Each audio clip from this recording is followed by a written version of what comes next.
What is up, Insaners, and welcome to another video of the Fantasy Premier League 2021-22 season. Today we'll be talking about the best wildcard strategy and some of the best routes for Game Week 31. Why and who should use the wildcard chip this week?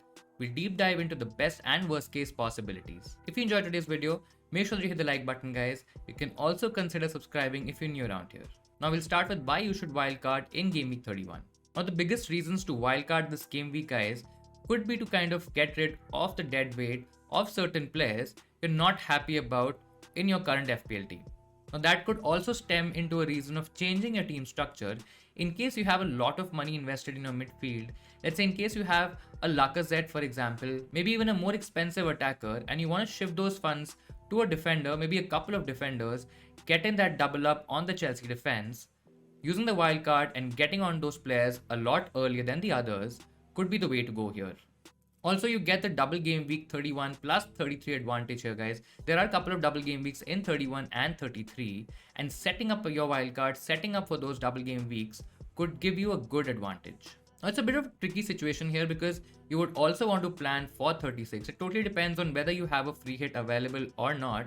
Let's say if you have a free hit available and you can use it in 36, you can again use your wildcard in 31, set up your team for 33, maybe not get too many players just to kind of get in a balance for 36 as well, and have your team planned for 31 to 38.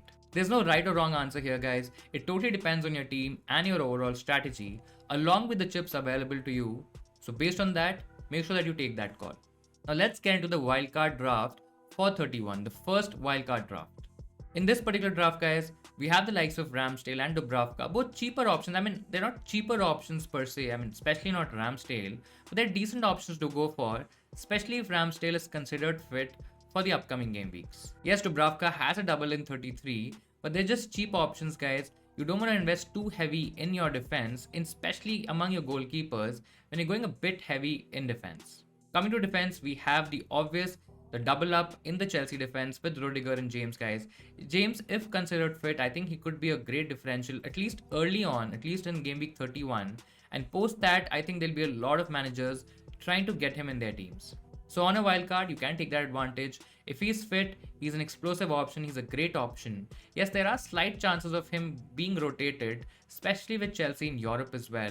But he has just a great potential upside, guys. There's so many avenues to his points in FPL, guys. He can get you clean sheets, he can get goals, he can also get an assist, and he's a magnet for bonus points as well, guys. So he is definitely the one to go for. With him, we have the likes of Rudiger, who's a safer option. I still feel Rudiger is the most likely to start most games for Chelsea, and I think Chelsea's defense is doing really well, so there are potential for clean sheets here as well. Among the other defenders, we've gone for White, who's a cheaper option, a cheap value player, a defender who can give you clean sheet points for Arsenal. Then you have the likes of Cancelo. I know not a lot of people would have Cancelo straight back in their teams, and on a wildcard, you can correct that, you can rectify that, you can get in Cancelo, and at least you'll have that Man City cover for clean sheets in your team. In terms of the Liverpool defense, guys, I still feel Trent is the best option to go for. If he's fit, I think he's definitely worth having him in your team. And I still feel he might just outscore Robertson. Even on current form, there's a high potential that Trent could outscore Robertson in the upcoming game weeks. Plus, he also gives you that safety net to kind of take care of the effective ownership, because literally everybody has Trent right now. I know a lot of people have transferred him out this week, but I still feel he's a safe Liverpool defender to go with. In terms of the midfield, we have Salah, who's for sure a great captaincy option for most weeks. He's also heavily owned, so you have to protect your rank by at least having Salah, if not captaining him, and he definitely stays. Then we have the likes of Saka, Barnes, and Havertz, guys. Saka has a double in 33. Barnes also has a double in 33. Both are safer options. They should start most games. Barnes could be a slightly tricky one because Leicester are also in Europe, so there could be some rotation there depending on how that fixture goes. But still, if you want to go safe, guys, Barnes is definitely the more dependable option out of him and Maddison. If you're okay taking a bit of a risk, then Maddison also comes into the picture. But for this draft, we've gone ahead with Barnes. Saka, as I've mentioned a lot of times, guys, he's the best Arsenal player to go for, the best Arsenal attacker to go for, and he definitely gets in our team, especially for that double game week in 33. Then we have a couple of punty picks in Havertz, guys. Mostly people won't be having Havertz right now, and getting in early on a Chelsea attacker could be the right way to go, could really give you a huge boost in terms of rank gains. I think Havertz is definitely up there in terms of choices. Yes, we have the likes of Ziyech, Pulisic, even Mount, who's a safer option, maybe much safer than Havertz.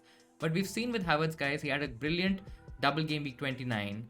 He's been scoring, he's been doing well from an FPL perspective. His underlyings have looked good, and I think he's a great option to go for. Now, with this draft, we have the limited capabilities in terms of choosing our fifth midfielder because we've gone a little bit heavy in terms of attack, and we'll just talk about that. But for the sake of having a cheap midfielder, a cheap enabler, we have Gordon, guys, who has a double in 31.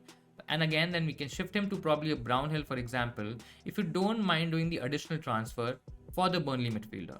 Nevertheless, guys, he's probably not going to play most weeks.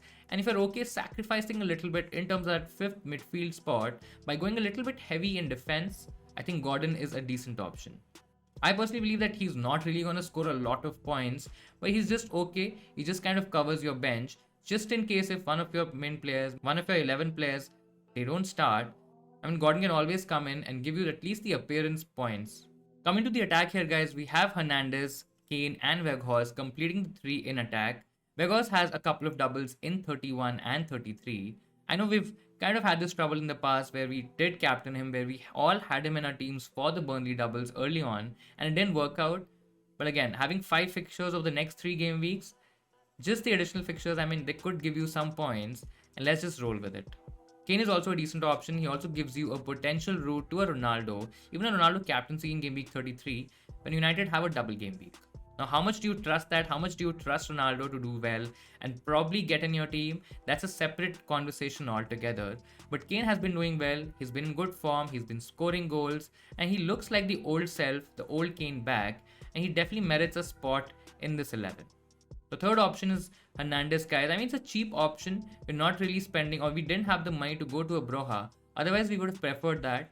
But I think Hernandez, with the fixtures in, with the form that he's in, I know Watford aren't really going anywhere in terms of attack. Maybe they're even getting relegated. But I just feel it's just a cheaper option who's also a starter and could at least give you appearance points. Now, coming to the second draft, guys, we've retained most of the defense. In fact, all the defense is kind of the same for the second draft as well.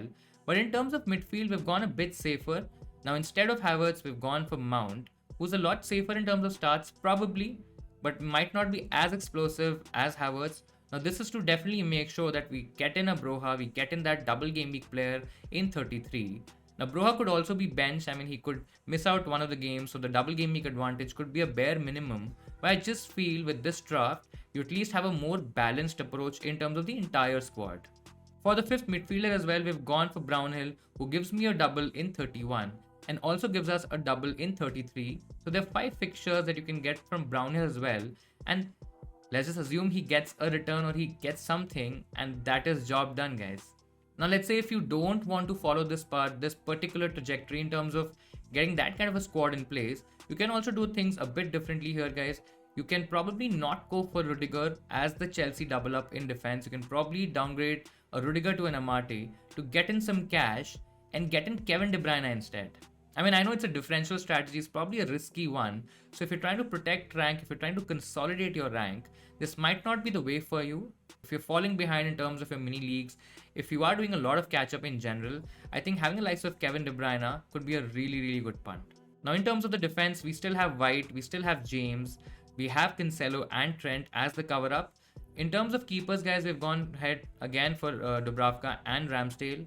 Now in midfield, we have Salah and Saka, who retain their spot from the earlier drafts. We also have Brownhill, who's giving us the additional fixtures for Burnley in game week 31 and 33. And then as the fifth midfielder here, guys, we've not gone for a Barnes, we've not gone for a Madison, we've gone for a Benrahma instead. I know not a lot of people would be comfortable going for a West Ham attacker, considering that they've done okay, they've been average in terms of getting FPL returns. But with Bowen out, guys, with the injury being slightly long-term than everybody was expecting it to be, I think Benrahma is going to get regular minutes. He's been in okay form, he's been doing decent, and there's a chance that we can get out a haul, maybe even 2, over the next couple of fixtures, even 3 fixtures, before that Chelsea game in 34. If you're okay taking a bit of a punt, if you're okay going for the short-term advantage, guys, I think Benrahma for the next 3 games, he looks pretty good. I'm quite confident that not a lot of people would be going for Benrahma, so he's a great differential option as well. In terms of our attack here, guys, we've not gone for a Weghorst. Instead, we've retained Broha from the earlier spot, the earlier draft, and then we have Hernandez coming in from Watford.